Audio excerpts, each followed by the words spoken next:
Welcome back to Q&A with SNA. I'm Chelsea, and today we're bringing you a very special edition episode of the Q&A with SNA podcast.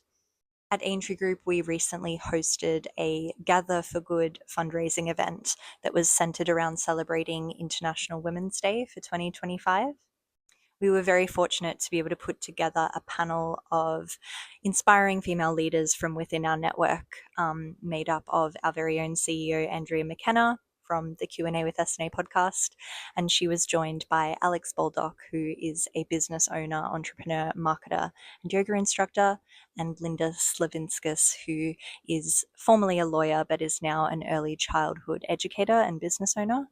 They had some really important conversations around their experiences as women in the world, as business owners, as mothers, as friends, as career women, and we wanted to be able to share those important conversations more widely than those that were just in the room with us on the day.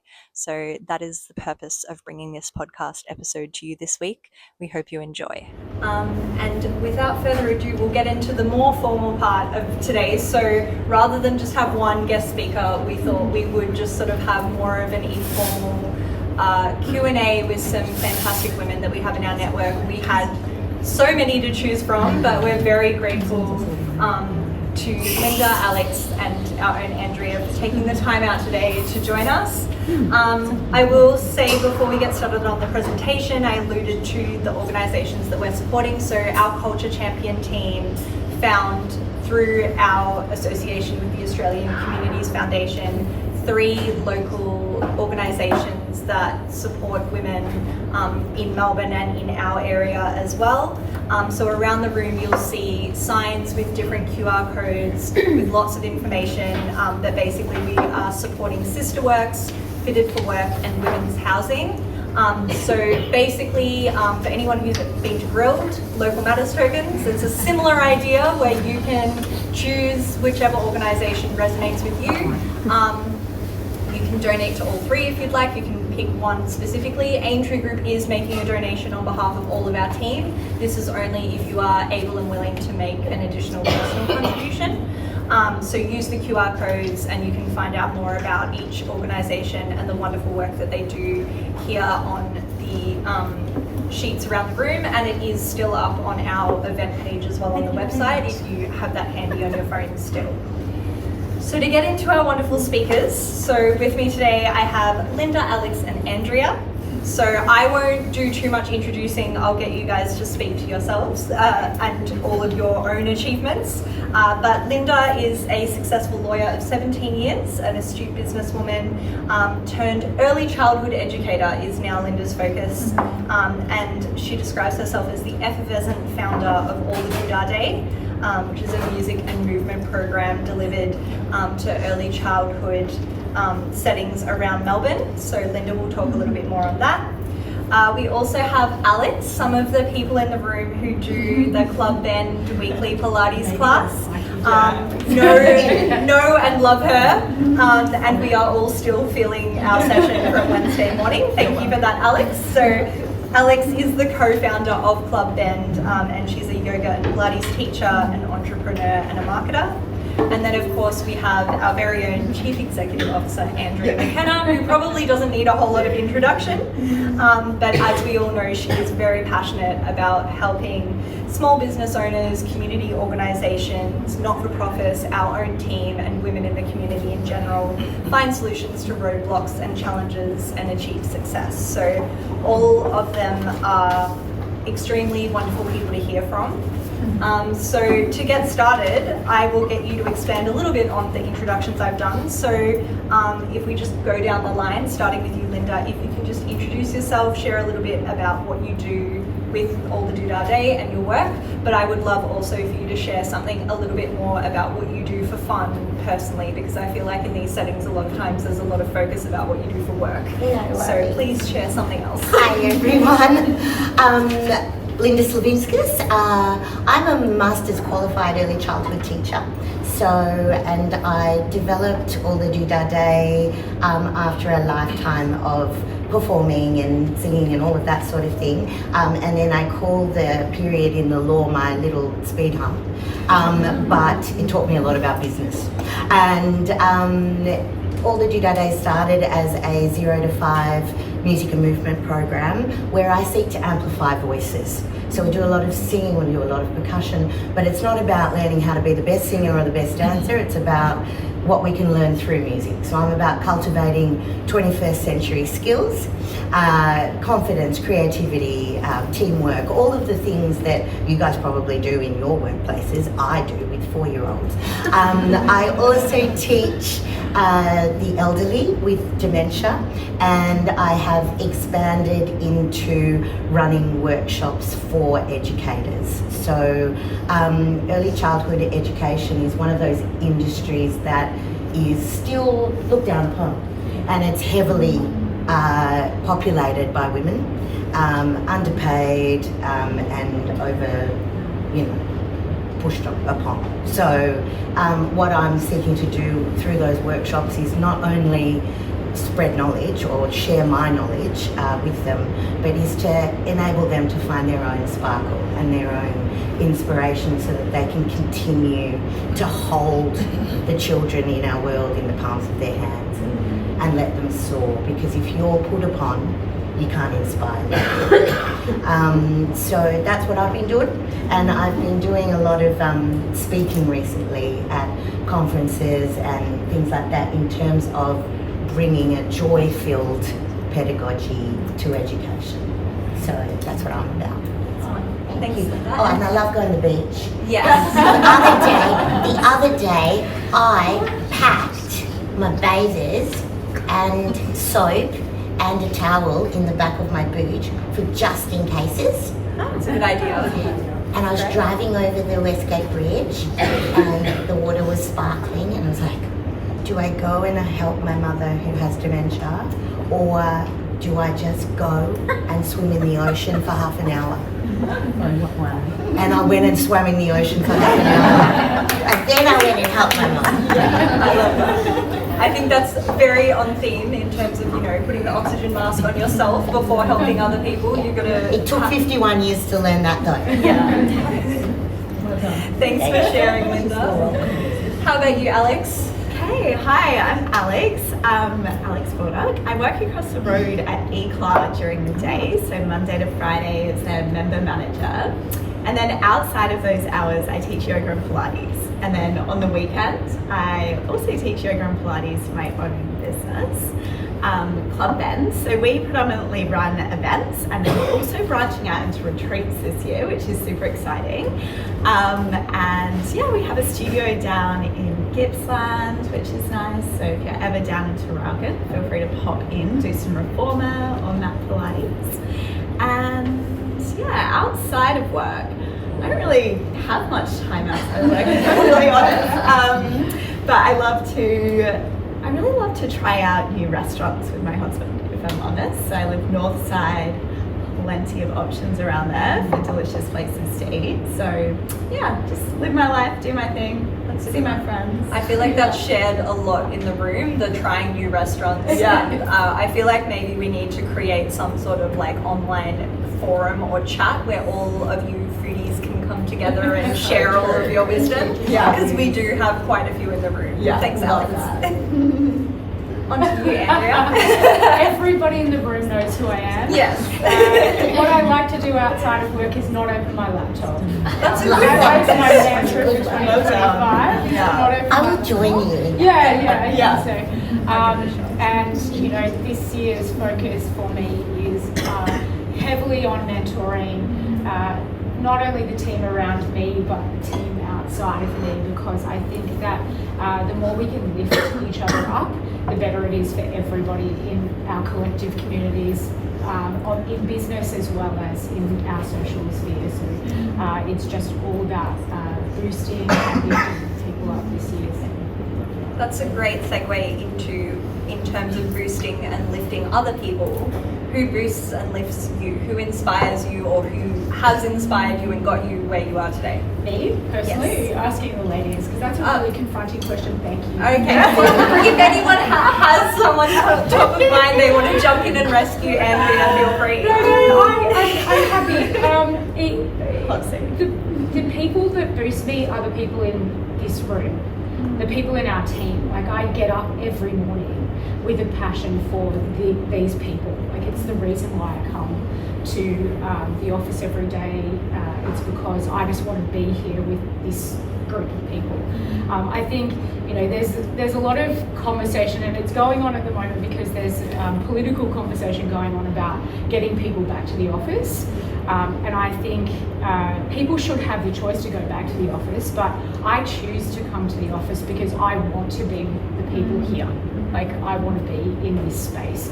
So working from home for me is just a really isolating place to be. Yes, you get a lot of work done, but the reason why I work is here, so I should be here with these people. That's very true. Yeah, it's so nice. I have a lot of inspiring women in my life, but when you sent through this question, the first person that popped to my mind was my sister. My sister's 6 years older than me, so she's always been that one step ahead of me, whether it be at uni or high school, and we are so different. So I was always known as the kind of like left of centre, arty, rebellious one, and then she's the high-flying CEO exec, like go-getter, has 3 kids, so put together in her life. But what inspires me most about my sister is how she's got a beautiful balance of softness and strength, and how she brings those two together. And she literally gives me the best advice ever, and I really look up to her. So yeah, so she's my shining light. That's Shout out Kate Baldock. shout out to Kate Baldock. I'm probably, I am inspired by the children that I work with, because they're so honest and they don't hesitate in paying you a compliment. I walk into the room to like rushes of children coming to give me cuddles and group hugs at the end and all of that sort of thing. And probably the most important child in my life is my own. Yes. I have a son, he's 16, and how he inspires me is I've struggled, even though I look outwardly very confident, struggled a lot with authenticity and becoming myself. It's taken many decades to get there, but I've raised a kid who knows exactly who he is, and he calls me out on it now that he's a teenager. He calls me out on it if I'm not being real, and I think that's a wonderful place to kind of go when they need a little bit of grounding, is to go to Elijah. So yeah, so children for me. That's wonderful. I love the honesty and the fact that he will call you out on it as well. I think that's really beautiful that you guys do that. In terms of that balance that a couple of you did touch on, do you find or have you experienced pressure to sort of do it all or have it all? And how do you set that? Well, it's impossible to actually have it all and do it all, but so how do you find that balance and set those boundaries and prioritize what matters most to you in that moment? You change career. Yeah. I was just literally putting that to the ground. If I may, Yes, I was go for just it. chatting to Nadia and Tegan about this the other day. So it took me 7 years to have a child. I was deemed infertile, and then he came from heaven in the end. And I was working, I can call them out, they won't care. I was doing all of the legals for Endo Spa at the time, and the 2 directors at the time were very supportive when I was pregnant. Oh, Lynda, you'll be able to do all of it because we have, right? You'll be able to do all of it because we have. We'll support you. They bought me books, they bought me gifts, they did all the things. Caesarean. And I was saying to the girls, the scar was practically not even sewn yet. And they were on the phone to me, where's my franchise agreement? Right? Like, still in the hospital. we need it for this, we need it for that, rah, rah, rah, rah, rah, rah, rah. And I remember thinking, oh, nobody's walking their talk here. But this was 2008. Things have changed a lot since then. And I felt a lot of pressure at the time to be everything to everyone. But I went back to the office when my kid was 6 weeks old, a kid that I waited 7 years for. And I struggled for another 4 years until I made the change. But it took a lot of introspection to be able to do that, to go, okay, what are my values? And how do I make this happen? And I'm in therapy doing it all, but it took a long time before I made that complete cut from what I knew, you know what I mean, and what I was very good at. But I think it's, you can't do everything just because you're good at it. Yeah. I think that's one of the things. That's good advice. Do you know what I mean? Yeah. Just because you're good at it doesn't mean you have to do it. And the change has not only brought me balance, but it's brought me home to myself, to those values. And I was saying to the girls that I rung the current CEO, who was one of the directors at the time, a few years ago now, and we reconnected. And they cried when I left them, like I sacked them in the end. And they cried when I sacked them. And then these many years later, she said to me, oh, but we were going through our own implosion as a business at the time. And I'm really, really sorry. And so in the end, you just don't know. You don't know what people are going through. And I think what we watch, we see all of people's highlight reels on the socials now. And we think, oh, they're doing all of it. But you don't see them crying in their car. Do you know what I mean? Like, you don't see all of that. You don't see them hiding in the cupboard. You don't see them looking like crap. Like, people think I wake up this sparkly. No. Do you know what I mean? Not you. But Sparkles from within a little bit. It's from inside. So I think that's the thing, is to be realistic about the balance. Like, do you know what I mean? Yeah. It doesn't look like a Hallmark. Yes. Yeah, I think that's very important to highlight, particularly, like you said, social media is the highlight reel. And even I feel as we move into a little bit more, it feels like content can be a bit more real now, and people do post videos of them crying in the car. But even that is still a tiny snapshot of the whole thing. So that's a very important thing to note. And I think that, setting those boundaries and being like, what actually matters is, like you said, is key. You've got to work out what you want before you can give other people what they need. How about you, Alex? So I think for me, so there's this really beautiful saying that's like, you can do anything, but not at the same time. So I like to keep that in mind wherever I'm feeling a little bit out of balance. So it's like, okay, maybe this is the era of my life where I'm working really, really hard. Or maybe this is the era of my life where I'm like, I don't know, maybe in a few years having kids, touch wood, who knows.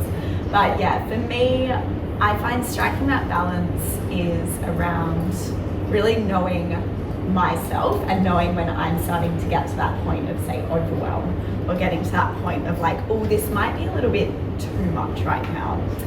And then dipping into the vast array of toolbox that I have to, you know, come back to myself, whether that be going to a boxing class and smashing it out, or whether it's, you know, going and sitting in meditation at Byron Bay like for a week or whatever it is. But I think knowing myself has been the biggest sort of empowering journeys that I've been on.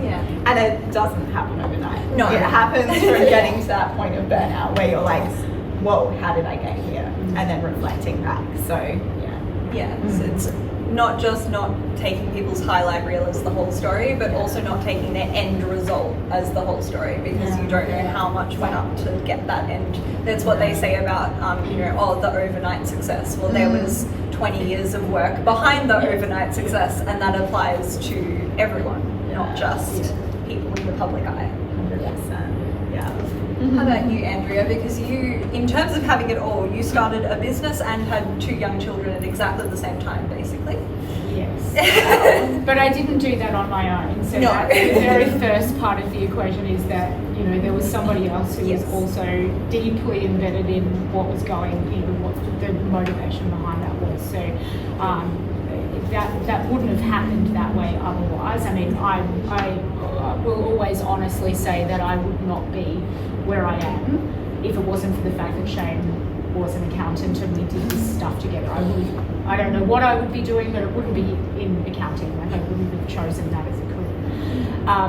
But I think, and we've talked about this as part of, you know, our, you know, women's empowerment stuff that we've been talking about this year is it's about honesty. And it's about being honest with yourself as well as the audience around you, that when things are not great, you just put your hand up and say, actually, this is not going the way I want it to go, or so I need help. Being able to, and it's really hard. I think, you know, you will both agree that it is hard to actually put your hand up and say, I need some support here.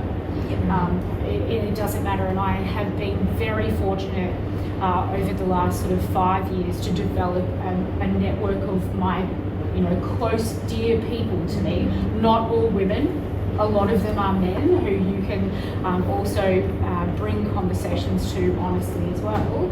And I was at a breakfast this morning and someone actually said that. It's like, International Women's Day is all about women, of course, but we need to start bringing men into those conversations so that they understand and so that they are empowered themselves to be supportive of where women are at and want to be, especially in domestic situations where we're talking about, you know, having parental leave rather than maternity leave and all of those things, which we were not having those conversations.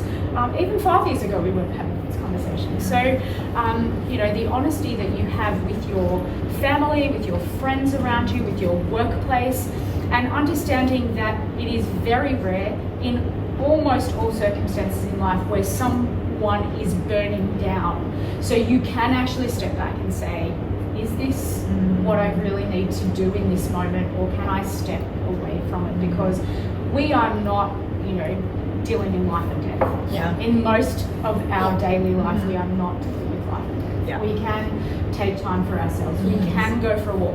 Amy, she's probably working from home today and isn't in the office, but she said to me a couple of weeks ago, I hope you're going out for a walk today, Andrea. And I said to her, I am now, because she looked out for me and she said, I hope you are doing that. And I think that's what it is too, that you know, you look around the room and say, I hope you are doing this for yourself today.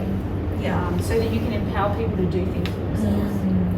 That's really important. And that empowerment and support comes from the people around you. It comes from the that close-knit group of supporters that you talked about in terms of friends. It can also come obviously from a workplace environment, and obviously within the context of this event, which is at our workplace. What do you think, and you've already touched on it a little bit, what can workplaces and or the industry in general do better to support women in making sure that they are having the tools that they need? I mean, I think we'll all agree that flexibility in workplaces is like really important, not just for women, but for men too, because men should also be able to benefit from flexibility. I think that's one thing where we can say as women, well done, like pat on the back, because flexibility of workplace is often available because on the back of women asking for it and needing it.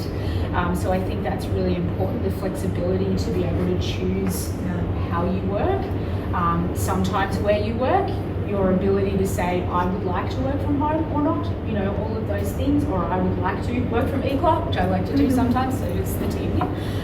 But they're the really important things, is again, conversations around what people need are coming from conversations about what women need. And women, thank you to all the men in the room, but women are often the ones who say, I would like you to have that too, to the men in the room. Like, I don't want it for myself, I want it for all of us.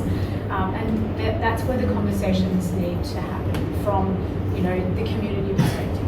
It's for everyone. Yeah, everyone benefits. Yeah. You know, it's really interesting from like a fitness industry perspective, because generally when you work as a yoga or Pilates instructor, you're a subcontractor, which means if you work 15 classes a week and you invoice at the end of the month, that's what you get paid for. So that's actually why Taylor and my business partner Taylor and I started Club Bend, because we were like, this is not sustainable. Like, this way of working is not sustainable, and the onus is on us as the individuals to change that. And I think, you know, from an industry perspective, yes, there's a lot that could be done within studios, gyms, etc., to actually make that industry a little bit more supportive for women.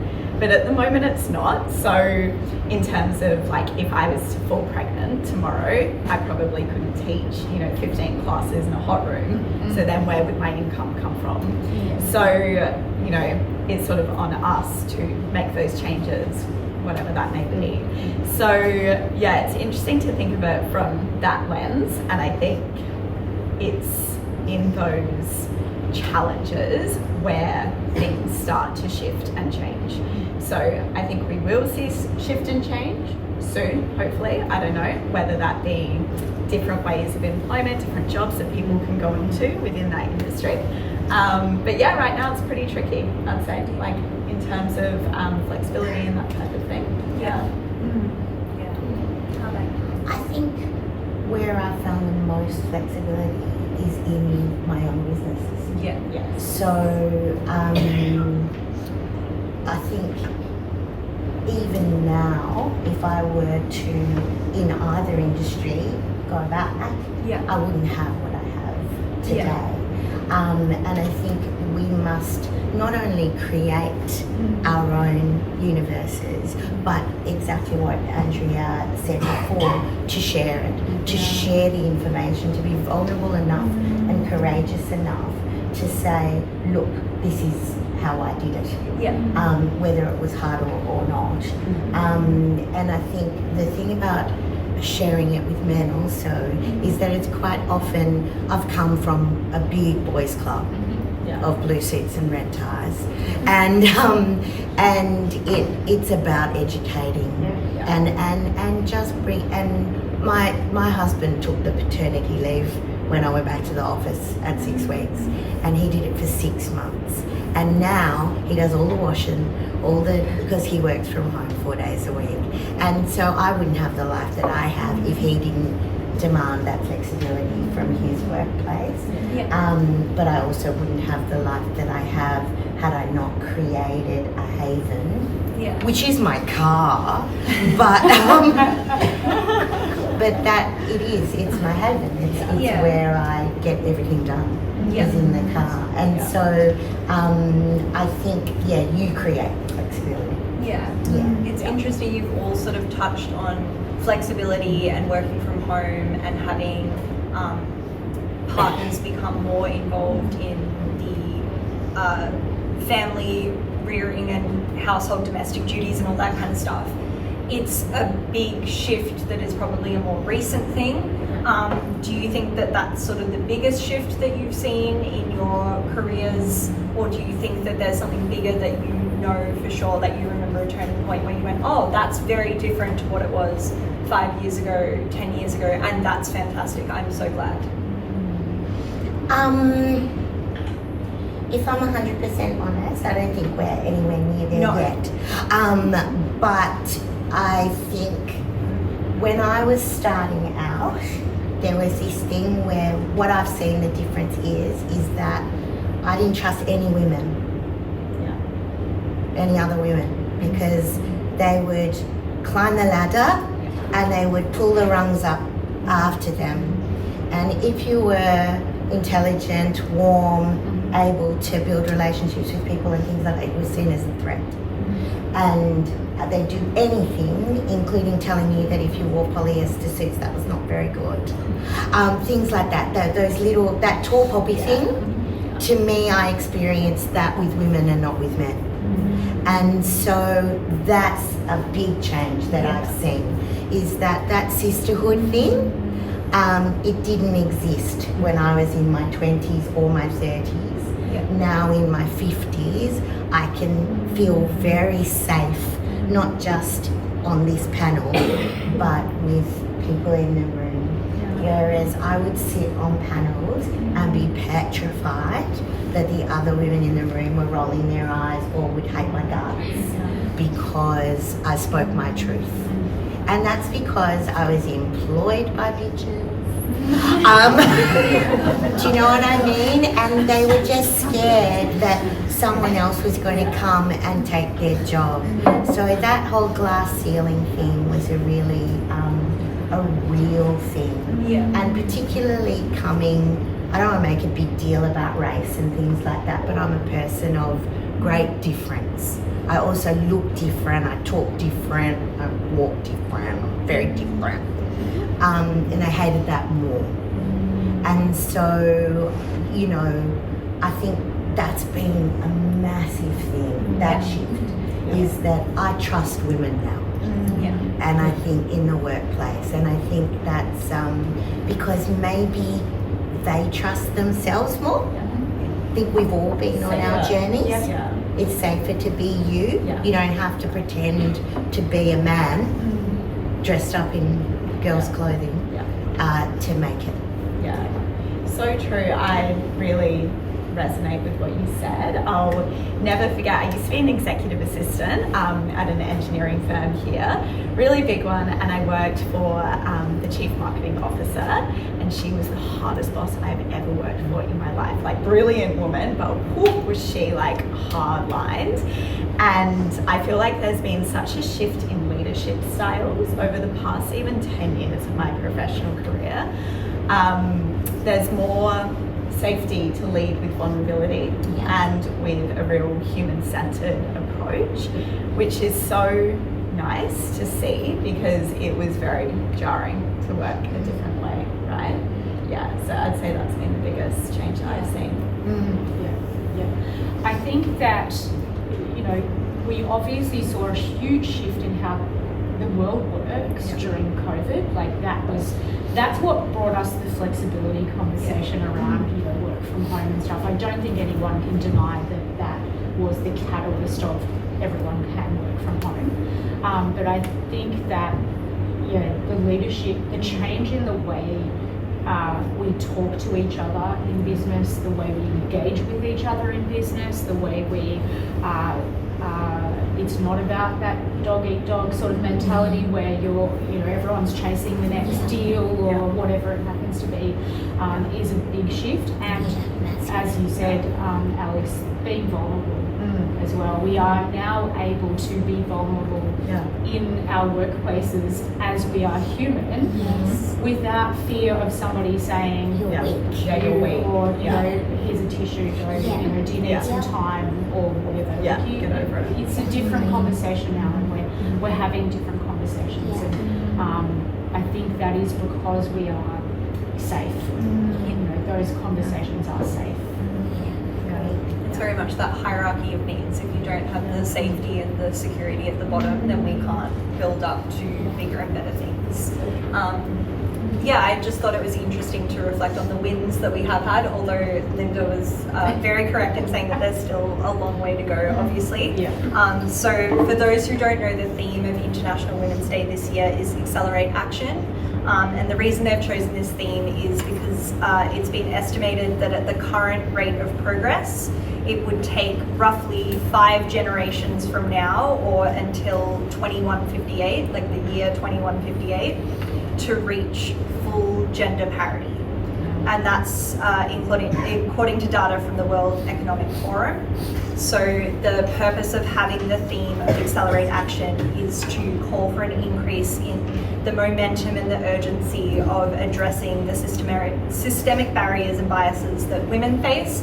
And then in turn, like Andrea touched on, yes, we're talking about the barriers that women face, but as we break down those barriers, it benefits everyone. And then we're talking about all genders, not just men and women, people of colour, people from different socioeconomic backgrounds.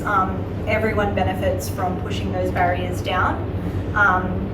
And that's both in professional and personal spheres as well. So it was, it's important to touch on that there is still a long way to go. I think I was very, the 5 generations and 2158 was a lot further in the future than I expected it to be, I must admit. So I want to open up to questions from the floor now. So if anyone has a question, just pop up your hand or jump in. I don't want to put people on the spot, so I'll just, I can keep rattling away forever, but I want you guys to have a chance to ask questions and talk. So if anyone has anything that they'd like to ask, even if it's just for a specific person on the panel, now is your opportunity. That was a bad I'll time ask to one, scratch. Chelsea. You go for it, Sophie. And thanks for that statistic, and that is alarming. But I'd like to ask the panel what gender parity looks like for each of you. Like, what does that actually look like?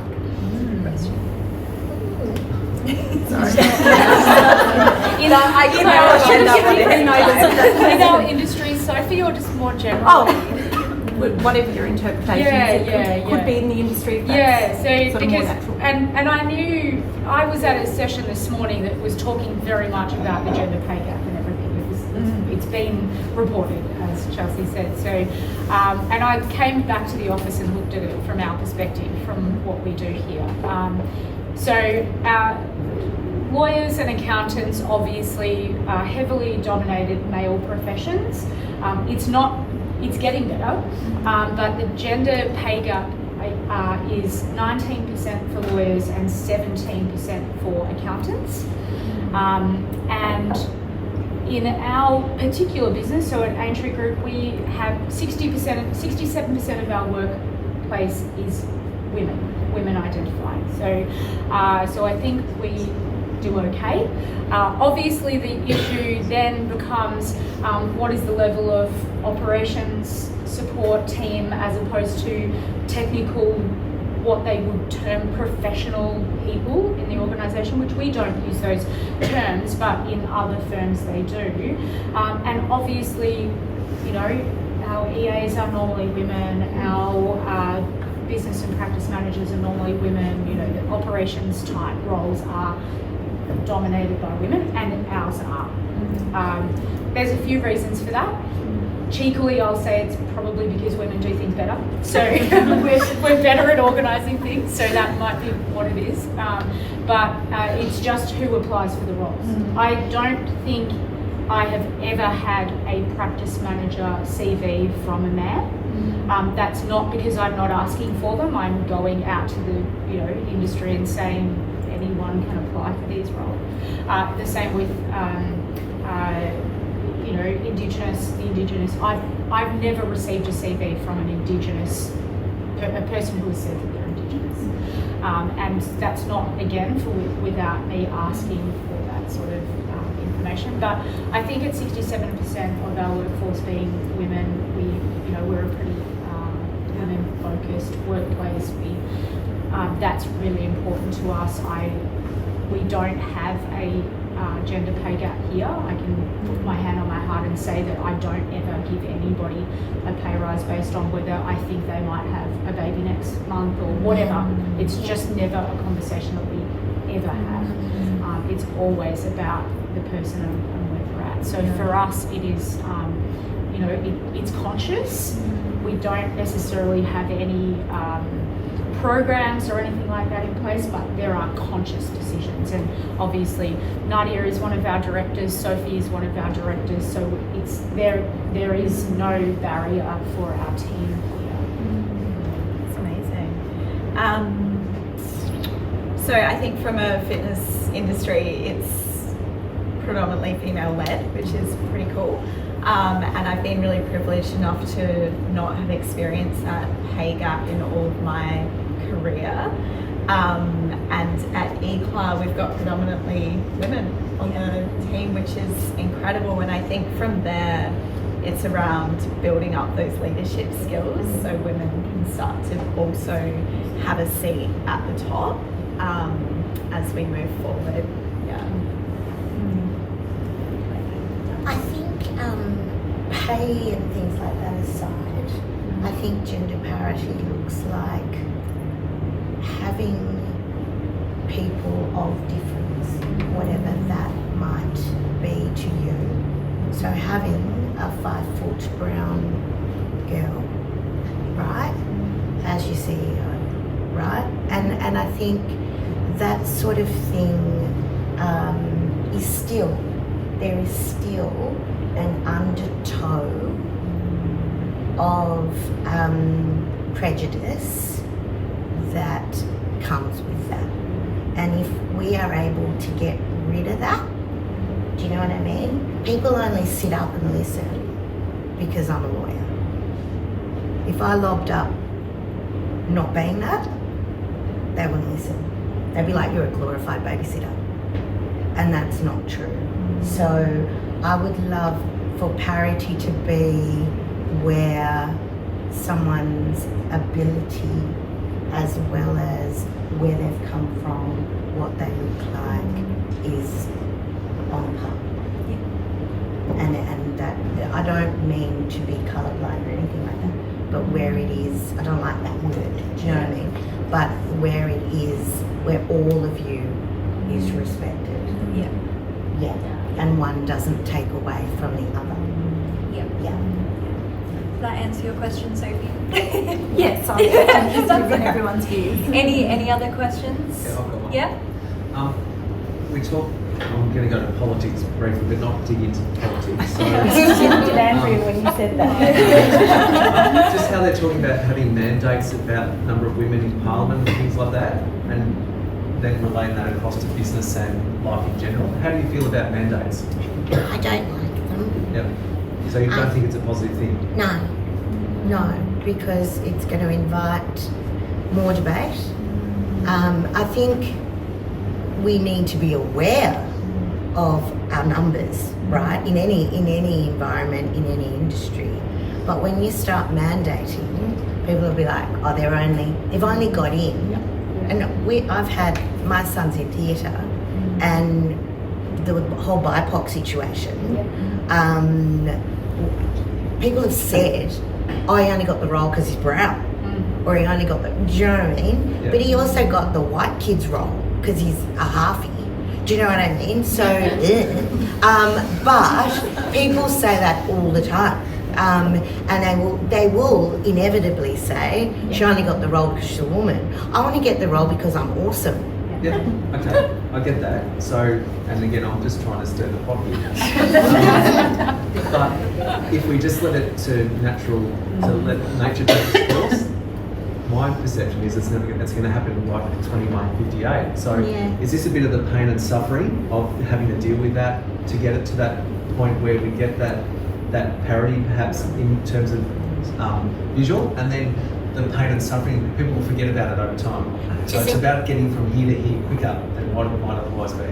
You are correct, but does it need to be widely advertised? Does it have to be verbalised? Can it not just be done beautifully and quietly as you have here with 60% in your workforce? You don't blare that out on the internet. Do you know what I mean? So I think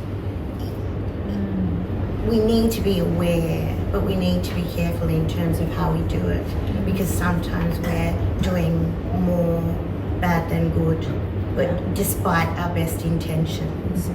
And I think it comes down to educating. It comes down to educating the people that are making those decisions, because we can be really slap bang, but we can also get cancelled very quickly. Because we've reacted rather than being proactive. I think the very specific issue with women in politics is that we don't, the whole political spectrum is ugly and it's in your face, and the media are unrelenting with things, and they are, you can't be a politician and wear the wrong thing, like you said, Lynda. If you're not, or if you're wearing another suit, or Perry Cutton's given you a gift of something and you're wearing it, the media's going to hound you on it. So we need to improve how that works before mandates will ever, because there's a reason why there isn't gender parity in politics, and most of it is around women don't want to put their hand up for that. But they choose. But there's no appetite from the people in those roles at the moment, being mainly men, to change that. So therefore, we're going to be in this situation forever unless there is potentially mandates for something else. Chelsea, may I make a comment here rather than ask a question? You can certainly make a comment. Thank you. The fact is, federal cabinet's half and half at the moment, and in recent years, every senior law officer in Victoria and in some federal positions was a woman. Governors, Governor General, Chief Justices. And in the city of Boroondara, the last 4 mayors have been women, and that's a pretty big deal too. I mean, Boroondara is a community that has traditionally been very conservative in its outlook and whatever, and the mayors for the last 4 mayors have been women, and our local member is a woman, and she did that as an independent into Parliament as well. So I think that there is a point, as Lynda said, at which we say we need to encourage more women in a good way, and there is actually organisations now who do work with women to boost them into politics. Like, that's actually an organisation, is Women in Politics, and they do lots of training and lots of media preparation and all of that so that they can encourage women to be in those roles. But it's almost as though when you start to say to people, you must have this many people of this type, then everybody who's going to be a detractor from that is going to detract. That's their instant response is detraction. So there's a lot of work, like you said, we've come a long way, but there's a lot of work to do. May I make a second comment? I think you need to look at who owns the media. It's not the politicians. Oh yeah, for sure. That's a whole That's a can of worms. Maybe we can It is a valid comment, and we will keep it as just that so that we're not here for the next 3 hours. But it is appreciated and noted, and fair enough. I wanted to give you, Alex, a chance to talk to the mandate thing, because I don't think you got a chance. You don't have Couldn't have said it better myself. Okay, there you go. I just wanted to make sure that you had a chance. Any other final questions from anyone in the room? All good. I think we'll wrap up just with a parting piece of wisdom from each of you. So what's one thing you want people to walk out of the room, regardless of gender, regardless of career, regardless of situation, to take away from International Women's Day as an idea, this event in particular? Quite Oscar Wilde, be yourself, everybody else has already taken. Be kind. So firstly within, and then be kind to each other as well. Be courageous. Be yourself, be kind, be courageous. Yeah. Excellent. It's almost like you planned it and we didn't. Thank you so much to the three of you. I know it's a bit daunting to just sort of throw you up here and start asking you confronting questions in front of everyone. We really, really appreciate it. Thank you all for coming. Thank you for asking questions. Thank you for being part of this conversation. To the men and the non-female people in the room, thank you for being part of this conversation, because like Andrea said, it's actually for everyone and about everyone. So it's really important that when you hear things like International Women's Day, that you don't think, oh, well, that's nothing to do with me, or I feel excluded because it's not about me, it's about everyone. So thank you for being here. Thank you for being part of the conversation. Hopefully you took something away either for yourself or for the women in your life or for your women that you work and live around every day. Yeah, thank you so much everyone for coming, and thank you for... Thank you for joining us for this very special edition episode of Q&A with SNA. Please subscribe wherever you get your podcasts, and we will see you next time.